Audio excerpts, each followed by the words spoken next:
So as the fallout from the recent news, the Charlie Kirk assassination news continues to unfold, and people spout off in comment boxes and videos and make posts and what have you. There have been a few sort of narratives that I've seen, kind of some polemics maybe, that I've seen kind of come out that I think are worth addressing. I want to start by saying that I mentioned in the video that I made the other day that I'm no great Charlie Kirk fan, supporter. In general, I really hate to qualify that, but I'm saying it because I don't really have a dog in this particular fight. I'm not standing, for someone that I really followed closely or anything like that. But this is obviously a very interesting, important story, and I think one that it's important to get right. So I'll speak for a moment about why I wasn't a giant fan, but it certainly didn't have much to do with many of his views. We agreed on many things. I'm a Christian, a Catholic Christian, whereas Charlie was a Protestant evangelical, which there are differences there, but there's a lot of overlap, obviously. I generally count myself as a conservative. Charlie is much more in the MAGA camp of things. I am decidedly not within that vein of right-wing thought, I guess, if you want to classify my beliefs as right-wing. And a lot of it came down, in terms of me not being the biggest fan, a lot of it came down to rhetorical style. Just within sort of MAGA generally, but I think Charlie did this on occasion, a little triumphalistic, could be a little patronizing, reductive in some areas, things like that. But again, this really isn't about my critiques of Charlie. I agreed with many of the things that he said, but maybe disagreed with some of the ways that things were handled. One thing I will say, though, is that, like many ideas, and many good and clear thinkers, Charlie did speak with some level of nuance, and you had to kind of keep listening, or at least understand the context in which a comment was made. So there are two sort of smaller stories that have been circulating, and I'll kind of touch on those, and then there's a larger sort of point that I hope to make as well. So the first post or first story that's sort of oft repeated is this: he said, he sort of laughed about school shooting victims as sort of the price you pay for being able to own a gun or something like that. And I would just encourage you to look at the full clip of him saying that. In that clip, he clearly goes into that it's tragic that gun death occurs, and it would be great if gun death could go to zero in this country. I don't know if you know many gun owners, but gosh, the ones that I know, and many of the people who own guns, who own the most guns, I would think, and probably know the most about guns, are among the safest gun owners. Gun advocates are generally interested in gun safety and stress training and all of these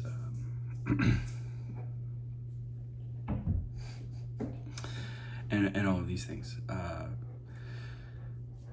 Now, that doesn't get into topics like access to weapons for people who are obviously mentally ill or who have red flags against them, things like that. There are arguments being made with respect to those limitations, but the comments that were made had a lot more to do with the political theory of why human beings have a right to own weapons. Chief among them, the right to protect themselves from tyrannical government. Fact of the matter is, government is, in a sense, a means by which we facilitate the society that we live in. Government is not strictly speaking, an essential aspect of human civilization, but it is a functional necessity in the sense that we as society, citizens within a society need a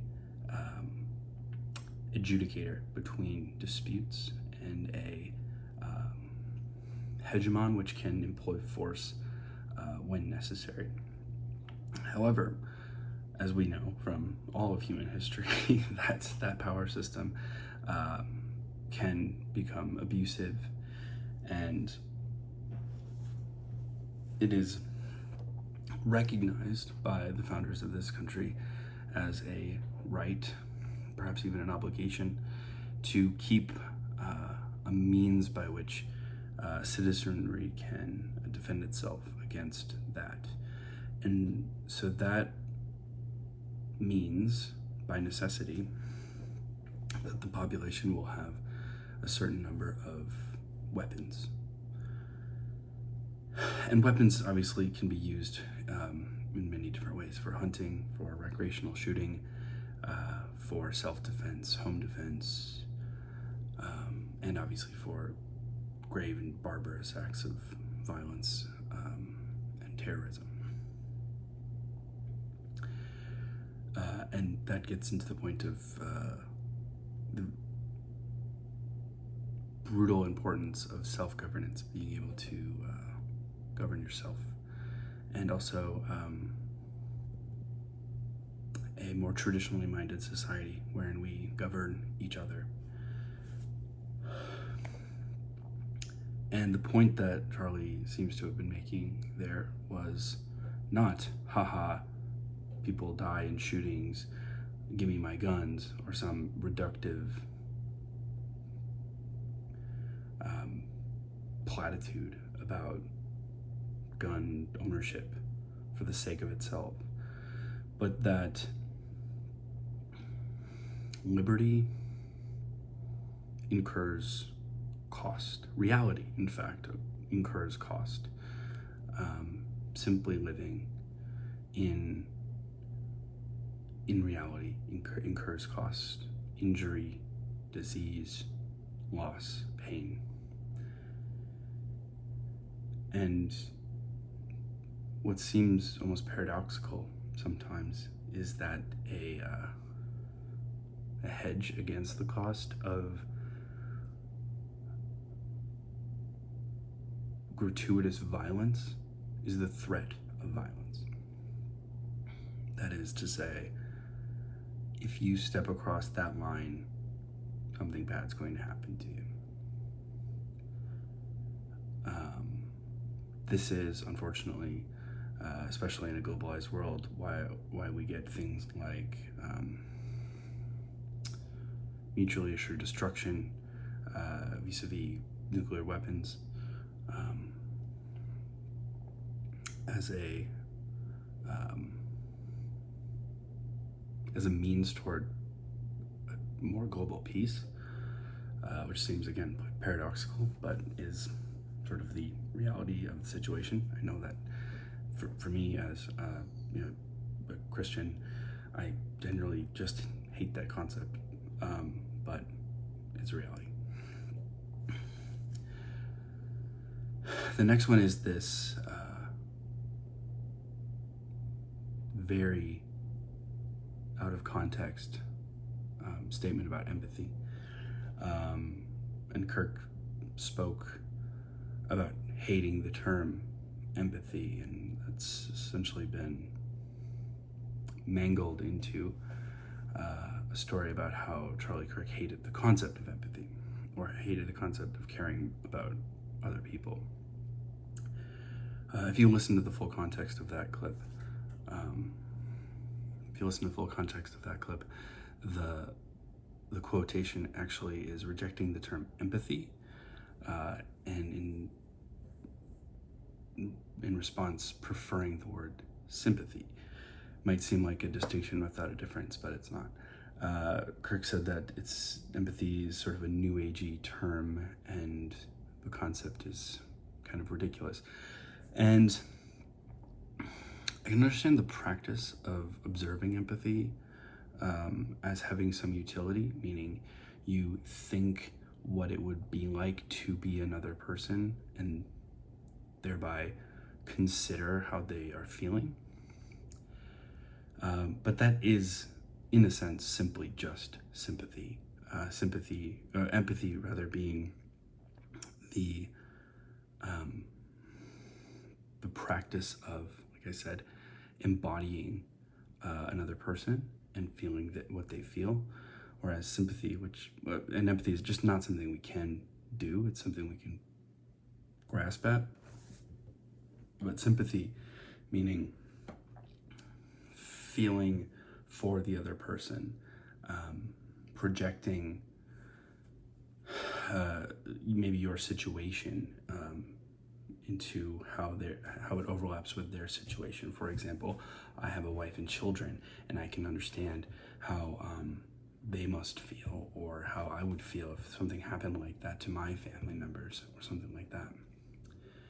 And I'm old enough to remember, I think this was about 2012, 2013-ish, when there were some lawmakers, and there was a lot of rhetoric going on around, I believe it was a case of sexual abuse, where a lot of people were saying, I understand, I have a wife, I have a daughter, I can understand this. And people on the left were saying that was illegitimate. I remember, I'm old enough to remember that. It wasn't that long ago. That type of rhetoric was an illegitimate mode of reasoning to take action on something that should just be sort of self-evidently true, and I get that. However, people use different cognitive tools to help them enter into a situation. I think a better term, generally a more Christian term, is compassion, which has a connotation of suffering and suffering with. So actually actively entering into someone's suffering by active support or prayer, or participating in grieving, or any of these different types of ways in which we can sort of feel and participate in, and hopefully elevate suffering that we do feel. Suffering is a fact of reality. It's an unfortunate fact of reality, but suffering is a fact of reality. So, sort of on that point, on the point of empathy and things like that, I think a more broad lie that I've heard spread about the man is that he would cheer on people's death, or he would participate in celebrating people's suffering if they were his so-called enemies, that he was very divisive, or that he was a white supremacist, or that he was a racist, or whatever. And for some of the flaws that he had, as any human being does have, I don't think any of those things, I haven't observed any of those things. I would differ from him, from how he would speak about and handle things like illegal immigration and deportation, for example. But I think a great counterpoint to the accusation that he was truly hateful of groups, for whom he had a different opinion, comes in the form of a clip that I saw recently. A woman asked Charlie if he hated LGBT people. And his answer was honestly quite lovely, I thought. He said something to the effect of, "How could I hate someone that I have a heart for?" And yeah, that's bravo to that.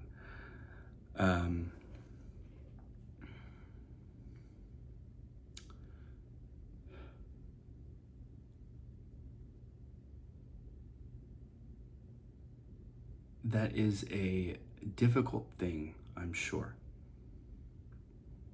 to understand, to wrap your mind around. It's not the way that modern Westerners think.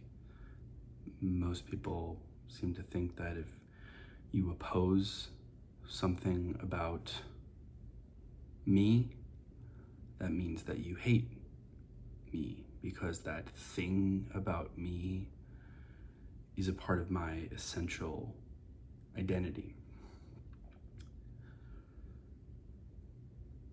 I have a lot to say on identity, and I'll probably do some other type of thing maybe about that. But I think what I'd rather take time to discuss now is the Christian concept of loving your enemies. This is something that Christ tells us in Scripture to do. He says to love your enemies and to pray for those who persecute you. Now, what does that mean, really? What does it mean to love your enemies? Well, I think for starters, it implies a certain realism that there are enemies. That, however, this is how I view enemies anyway. Or not, enemies are not people that I deem to be my enemies, but enemies are people that I am realistic about, that don't like me. That they're not enemies to me, but I am an enemy to them. They are my enemy, not by my election of that moniker, but of theirs. So, number one, to love all people,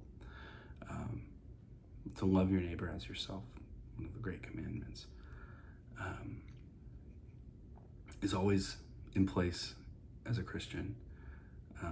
That's your number two calling, right after loving God, which in fact they often go hand in hand. But I also want to talk about what we mean by love, because I think that's important. So St. Thomas Aquinas defines love as willing the good of the other as other. It's a very dense phrase, although very short. It's willing the good of the other as other. So that means seeing someone else in their true and full dignity as who they are made to be, the fullness of their humanity as ordained by God. And then actively seeking after the good for that person, the good meaning the fullness of their flourishing, the full alignment of their humanity to its fullest potential, to disalign themselves from sin and align themselves with virtue, bring themselves to Christ. These are things that Christians think about and mean when they talk about loving. This is what I mean when I talk about loving my wife, when I talk about loving my children. I want them to be their fullest expression of themselves. And I want to care for them as I would hope they would care for me. I want to care for them better than I would hope they would care for me. I also want to suffer with them, suffer for them. I have duties and obligations to them. But the same goes not just for my wife and children, but for all of humanity. Perhaps to varying degrees and to different extents in terms of what level of responsibility I have in particular given cases. But this is what we mean when we talk about loving our enemies. And often what people, I think, see as overt hatred when people like Charlie or other Christians go out and maybe engage in dialogue or what you might call proselytizing to others. Are they challenging people's worldviews? Are they challenging people's identities and perspectives? Yeah, they are, obviously. However, it is done in light of love. And maybe that seems ridiculous or counterproductive or counterintuitive. How can that be love when they're being so hateful? And I understand that. I can understand why it would feel that way, especially when it seems like someone is attacking something which seems like such a immutable part of yourself. And there are certainly cases where people do that. I think of actual white supremacists attacking people's race or belittling women or really any sort of act of just cruelty. But I don't think I ever saw that from Charlie, and I don't think I see it from a lot of people. And I think, unfortunately, a lot of the derision and a lot of the sort of election of this person is hateful or this person is a bigot or this person is, whatever epitaph you want to give them, is often derived largely from reductive political ideologies, which are not so simply articulated in buzzwords and short statements about who thinks what or whatever. So I think that enables a large platform for a lot of lies to be spread about a person, because you can simply speak about someone as hateful, and that's all you have to say. You don't have to provide detail or examples of any of that behavior. It just is. And that's a big problem. Another big problem, I think, is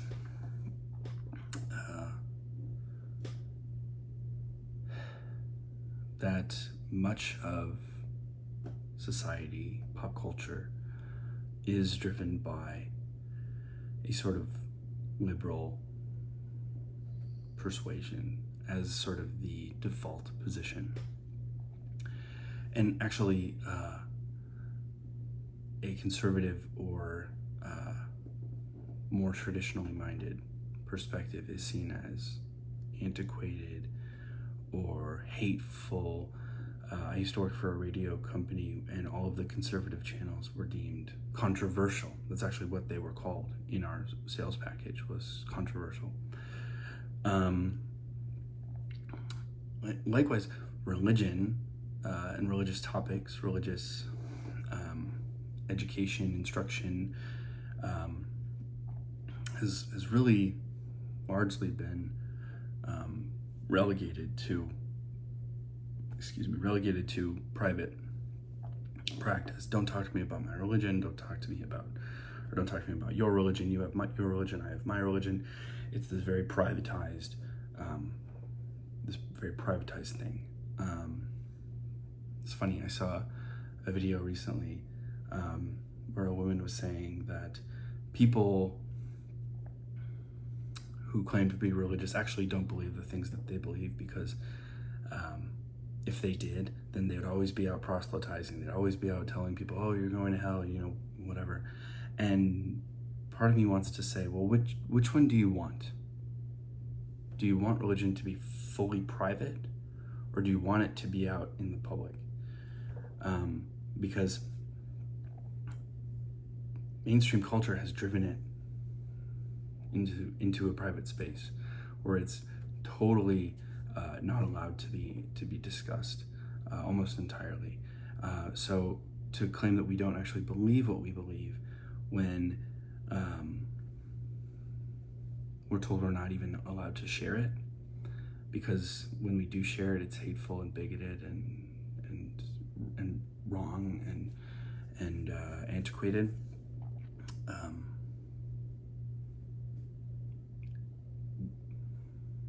Which one is it? What are we allowed to do?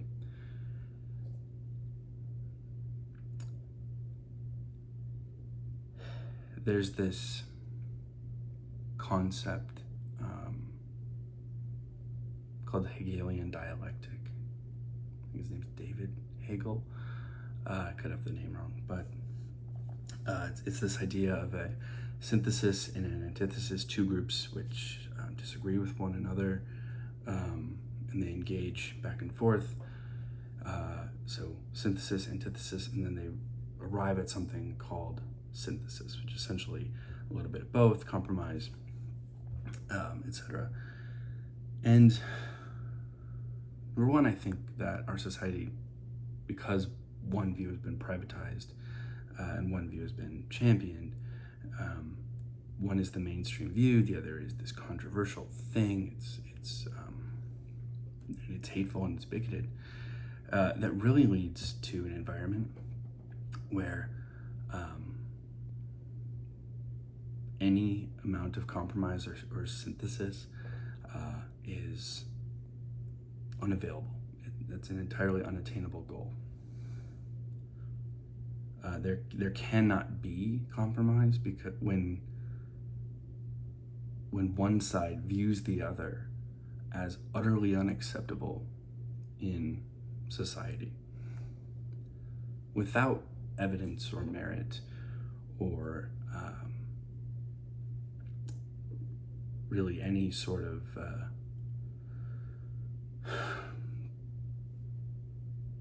remit to the truth. And you can just get to say it, and it just becomes true. The other danger in that is when the dialogue becomes so diluted that one side just gets to say the other's hateful, and therefore they don't have to engage with ideas. They are the oppressor. They just are this person who hates you and wants to kill you and wants to see bad things happen to you, and none of that can be true. None of it is true, largely speaking. I know of no one who thinks that.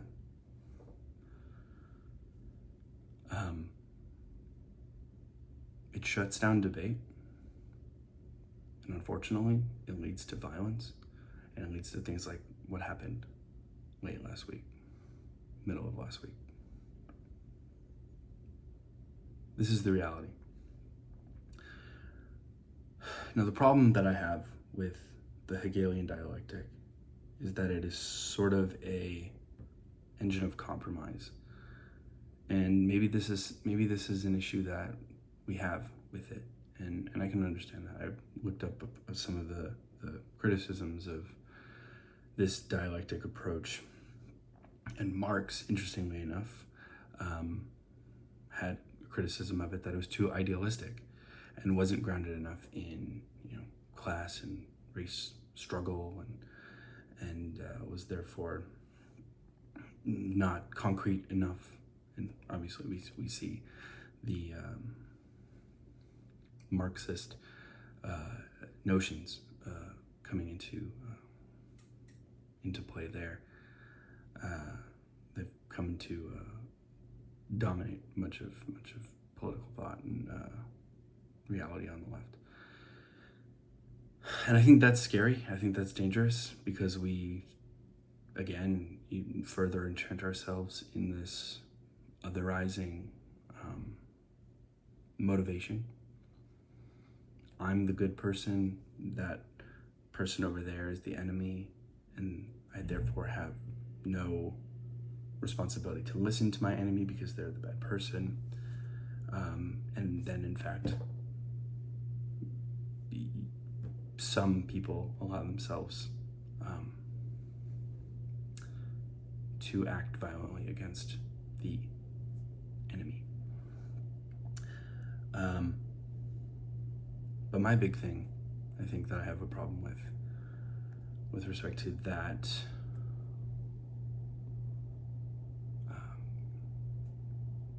sort of way of dialogue, is that it fails to articulate that there is a truth that we ought to be seeking after. It presupposes that each side just sort of has their own interests, and perhaps Hegel believed to some degree what I'm articulating now, but very poorly, by the way. But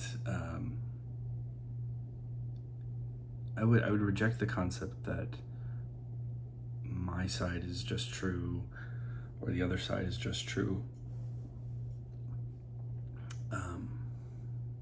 or that or the contrary, which is that either side is true, but we're just simply trying to hammer out what's an acceptable condition where we can both sort of live in a synthesis of thesis and antithesis.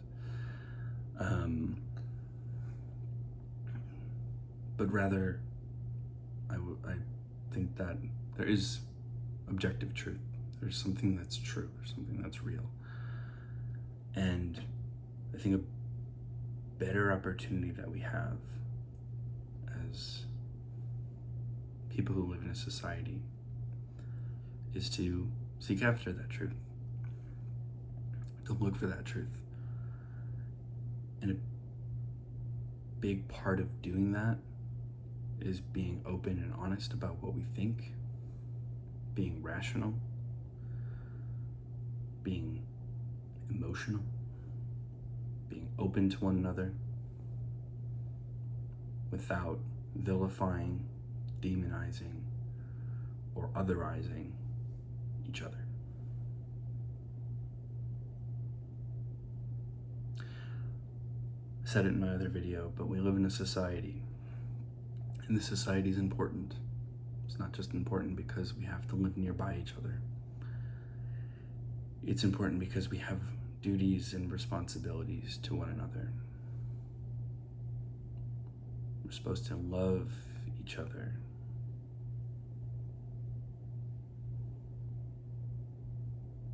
And love is willing the good of the other as other. This is why charity is seen in such high esteem, and why fake charity, which is done out of pride and avarice and puffing ourselves up, is seen as so disingenuous and awful. Because you're not willing the good of the other as other. You are doing good for an other as a tool of your own self-aggrandizement.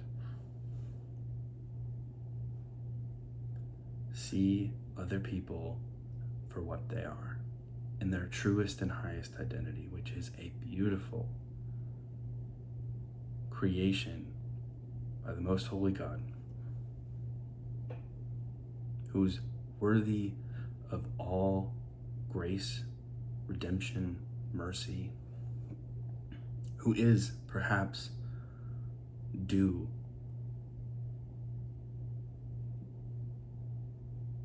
a massive dose of justice. Lord knows. I certainly am. I ask you, please, see yourself in the light of Christ's mercy. We're all flawed. We're all awful. We all misstep and mistake and make mistakes in many, many horrible ways. Stop seeing yourself as a good person. It's not productive. But see yourself as capable of being a good person. And see yourself as worthwhile of the mercy on offer to you by our Lord Jesus Christ. And see everyone else that way too.